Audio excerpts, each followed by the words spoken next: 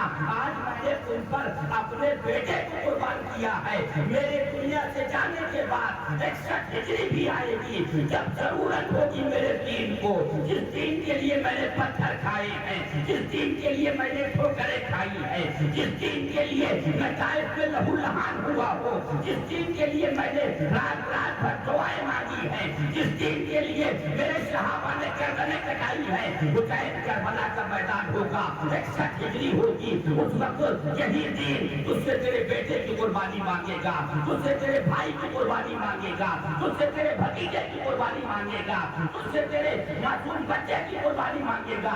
حسین جب 18 سال کا بیٹا دینا ہو تو پیچھے نہ ہٹنا, جوان قاسم دینا ہو تو پیچھے نہ ہٹنا, عباس جیسا وفادار دینا ہو تو پیچھے نہ ہٹنا. یہاں تک کہ حسین جب تیری باری آئے تو تو بھی اس کجرے میں سر رکھنا اور عظمت اسلام پہ قربان کرنا. تکبیر, نعرہ تکبیر, نعرہ رسالت, نعرہ رسالت, خدا کربلا. عزیزان ملت اسلامیہ, یہ وہ اسلام کے مضبوط محافظ ہیں جنہوں نے ہم تک اسلام پہنچایا ہے. ہم کیوں نہ ان کے نام پہ قربان جائیں, ہم کیوں نہ ان کے نام پر اپنے بچوں کو قربان کریں, ہم کیوں نہ ان کے نام پہ علم لے کے گھومیں, ہم کیوں نہ ان کے نام پہ صدقات کریں, کیوں نہ ان کے نام پہ اپنے مال خرچ کریں. انہوں نے تو ہم تک اسلام پہنچانے کے لیے جانیں خرچ کر دی ہیں, تو ہم اپنے مال خرچ کر رہے ہیں تو کون بہت بڑا کام کر رہے ہیں. اولاد خرچ کرنا مال کے مقابلے میں زیادہ مشکل ہوتا ہے. جے حسین ہے, عید کا دن ہے, حسن مصطفیٰ ہے, حسین اعظم ہے, نبی کے دونوں نواسے ہیں. اور جانتے ہو یہ دونوں شہزادے پیغمبر علیہ السلام